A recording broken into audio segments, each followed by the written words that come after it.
안녕하세요. 블레싱 커뮤니티 처치의 최원영 목사입니다. 오늘은 2020년 5월 7일 목요일입니다. 페르시아의 유명한 장군이자 대왕이었던 다리우스 황제가 유럽을 정복하기 위해 처음 치른 전쟁이 알렉산더 대왕과 함께 싸우는 전쟁이었다고 합니다. 그때 다리우스 황제는 알렉산더 대왕에게 선전포고를 하면서 병사를 통해 선물을 하나 보냈습니다. 그 선물은 참깨가 잔뜩 들어있는 부대였습니다. 다리우스 황제는 그의 군대가 이렇게 많으니 너희는 승산이 없는 싸움을 하지 말고 항복하라는 의미에서 그 참깨를 보낸 것입니다.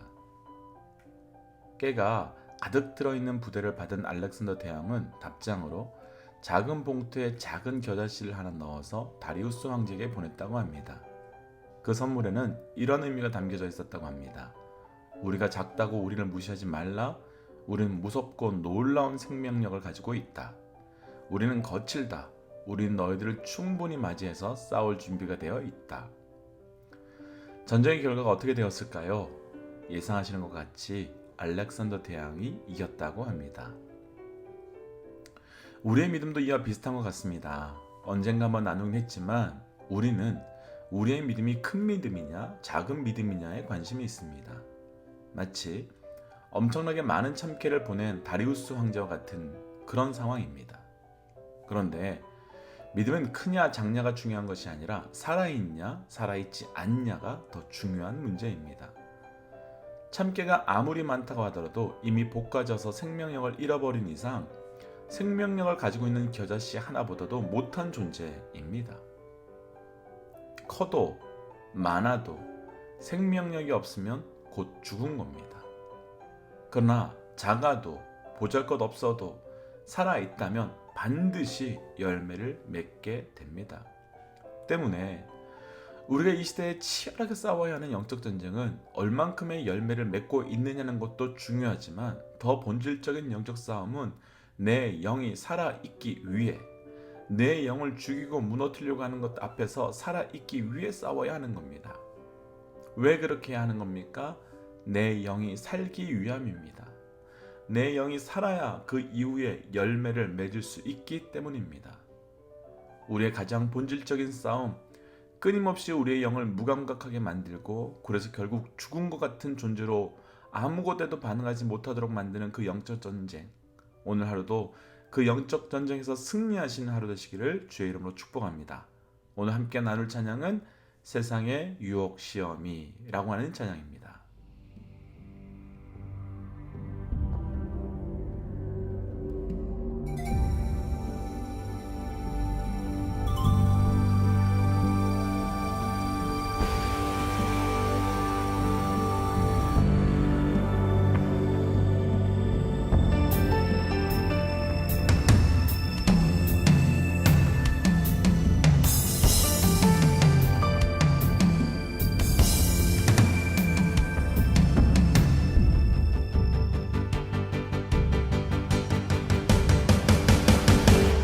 세상의 유혹 시험이 내게 몰려올 때에 나의 힘으론 그것들 모두 이길 수 없네.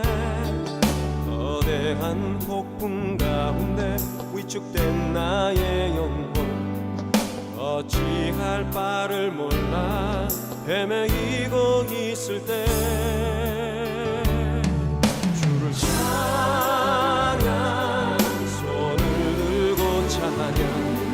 전쟁은 나에게 속한 것 아니니 주를 찬양 손을 들고 찬양 전쟁은 하나님께 속한 것이니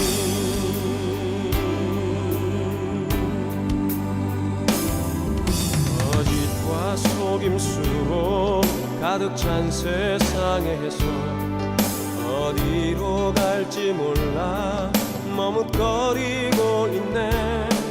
공중의 권세 잡은 자 지금도 우리들을 실패와 절망으로 넘어뜨리려 하네. 주위를 둘러보면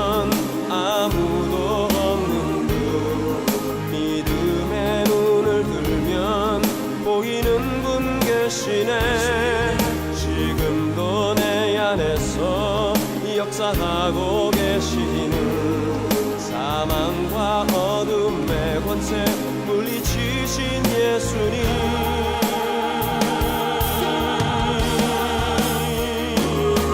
주를 찬양, 손을 들고 찬양. 전쟁은 나에게 속한 것 아니니. 주를 찬양, 손을 들고 찬양. 전쟁은 하나님께 속한 것이니.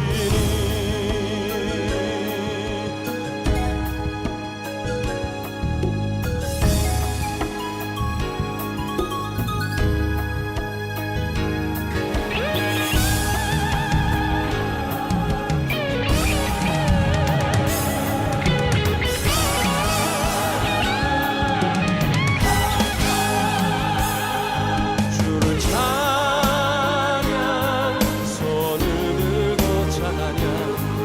전쟁은 나에게 속한 것 아니니. 주를 찬양, 손을 들고 찬양. 전쟁은 하나님께 속한 것이니. 주를 찬양, 손을 들고 찬양. 전쟁은 나에게 속한 것 아니니. 주를 찬양, 손을 들고 찬양. 전쟁은 하나님께 속한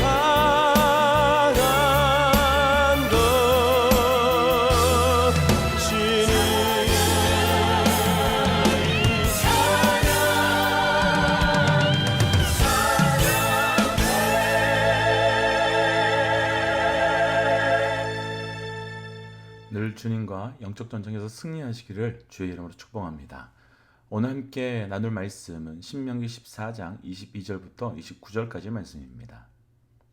너는 마땅히 매년 토지 소산의 11조를 드릴 것이며 내 하나님 여호와 앞 곧 여호와께서 그의 이름을 두시려고 택하신 곳에서 내 곡식과 포도주와 기름의 11조를 먹으며 또 내 소와 양의 처음 난 것을 먹고 내 하나님 여호와 경외하기를 항상 배울 것이니라. 그러나 내 하나님 여호와께서 자기의 이름을 두시려고 택하신 곳이 내게서 너무 멀고 행로가 어려워서 내 하나님 여호와께서 그 풍부히 주신 것을 가지고 갈 수 없거든. 그것을 돈으로 바꾸어 그 돈을 싸 가지고 내 하나님 여호와께서 택하신 곳으로 가서 내 마음에 원하는 모든 것을 그 돈으로 사되 소나 양이나 포도주나 독주 등 내 마음에 원하는 모든 것을 구하고 거기 내 하나님 여호와 앞에서 너와 내 군석이 함께 먹고 즐거워할 것이며 내 성읍에 거주하는 레위인은 너희 중에 분깃이나 기업이 없는 자이니 또한 저버리지 말지니라. 매 3년 끝에 그의 소산의 10분의 1을 다 내어 내 성읍에 저축하여 너희 중에 분깃이나 기업이 없는 레위인과 내 성중에 거류하는 객과 및 고아와 과부들이 와서 먹고 배부르게 하라. 그리하면 내 하나님 여호와께서 내 손으로 하는 범사에 내게 복을 주시리라. 아멘. 함께 기도할까요? 하나님, 오늘도 우리에게 새날을 허락하여 주신 것 살아계신 하나님의 철저한 은혜입니다. 하나님, 말씀하여 주옵소서. 듣는 만큼 변하고 변하는 만큼 행동하고 행동함을 통하여 말씀과 성령의 열매를 맺어갈 수 있도록 우리 가운데 역사하여 주옵소서. 이 모든 말씀 예수님 이름으로 기도하였습니다. 아멘. 오늘 말씀의 제목은 본문 22절에 나오는 말씀 그대로 11조를 드릴 것이며 라는 제목입니다. 사실 교회 안에서 헌금에 대한 이야기를 하는 것은 그렇게 편한 이야기는 아닙니다. 헌금에 대한 이야기를 하면 목사가 돈을 좋아한다고 하기도 하고 괜히 부담 준다고 하기도 합니다. 또 반대로 헌금에 대한 얘기를 하지 않으면 목사가 성도들 눈치 보면서 해야 할 말을 하지 못한다고 하기도 합니다. 우리에게 이렇게 헌금이 부담스러운 이유는 헌금이 돈에 관련된 일이기 때문이며 먹고 사는 일에 완전히 직접적으로 연결되어 있는 일이기 때문입니다. 그리고 오늘 본문은 헌금 중에 가장 부담이 되는 11조에 관한 내용입니다.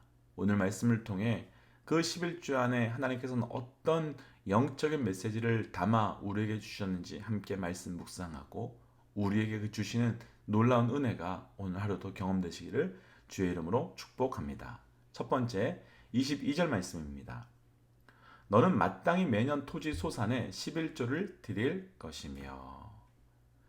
하나님께서는 모세를 통해서 마땅히 토지 소산의 11조를 드릴 것이라고 말씀하고 있습니다. 그럼 왜 11조를 드리는 것을 마땅하다고 명령하시는 걸까요?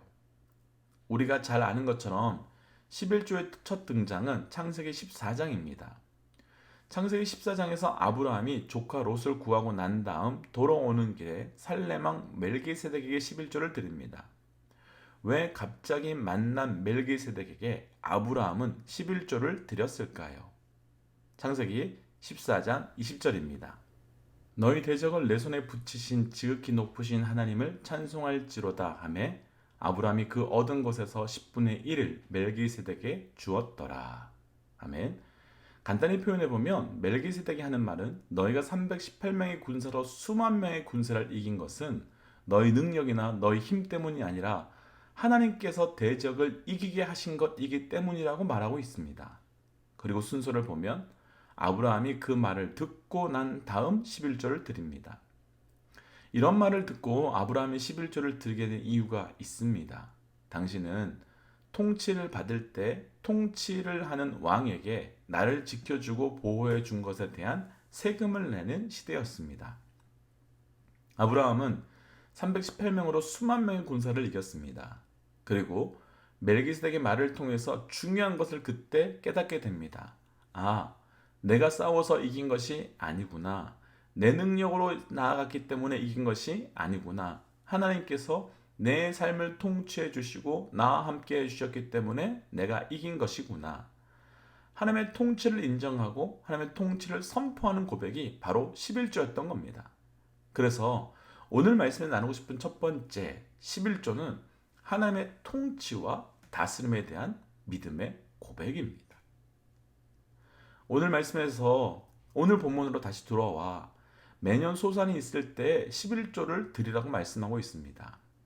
소산이 얼마이든 상관없이 소산이 어느 정도이든 상관없이 하나님께서 다스려 주셨기에 내가 소산을 얻을 수 있었음을 고백하는 믿음의 선포이기 때문입니다. 다시 이야기하면 소산 때문에 내가 11조를 드리는 것이 아니라 나를 다스려 주셨기 때문에 나를 통치해 주셨기 때문에 나와 함께 해 주셨기 때문에 그것에 대한 믿음의 고백이 바로 11조였던 겁니다. 사랑하는 믿음의 동역자 여러분, 우리 삶의 모든 순간이 오직 하나님의 통치함 가운데 있음을 믿고 선포하고 그래서 그 한 걸음 한 걸음들이 담대히 나아갈 수 있는 믿음의 백성 되시기를 주의 이름으로 축복합니다.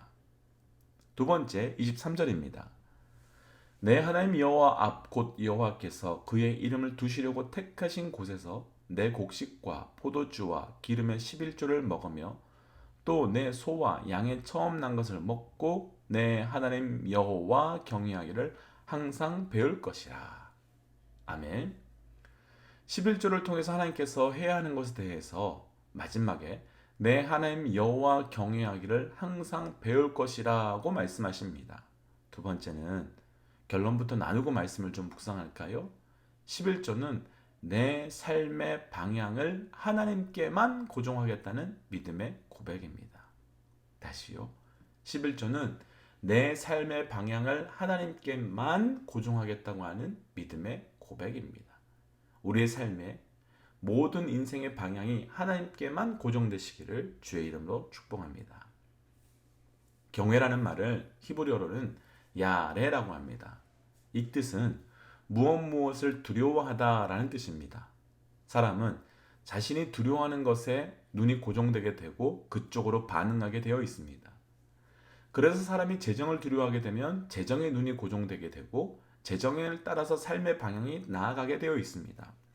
사람을 두려워하게 되면 눈이 사람에게 고정되고 우리 삶의 방향이 사람 쪽을 향하여 계속해서 나아가게 되어 있습니다. 그런데 11조는 내가 무엇을 두려워해야 하는지, 그래서 내 삶의 방향을 어디로 정해야 하는지에 대해서 명확하게 그 방향이 하나님 외에는 아무것도 없음을 선포하는 믿음의 고백입니다. 우리가 온전한 방향을 잡고 가야 함이 중요한 영적인 이유가 있습니다. 우리가 하나님 외에 다른 것이 우리의 방향이 되어 그쪽을 향해서 갈 때에 성경은 그때를 길을 잘못 들었다고 하지 않고 그것을 향하여 우상, 숭배라고 표현합니다. 아브라함에게는 이삭이라고 하는 아들이 충분히 우상이 될 수 있었습니다. 100세가 되어 그렇게도 가지고 싶었던 아들을 겨우겨우 얻게 되었기 때문입니다.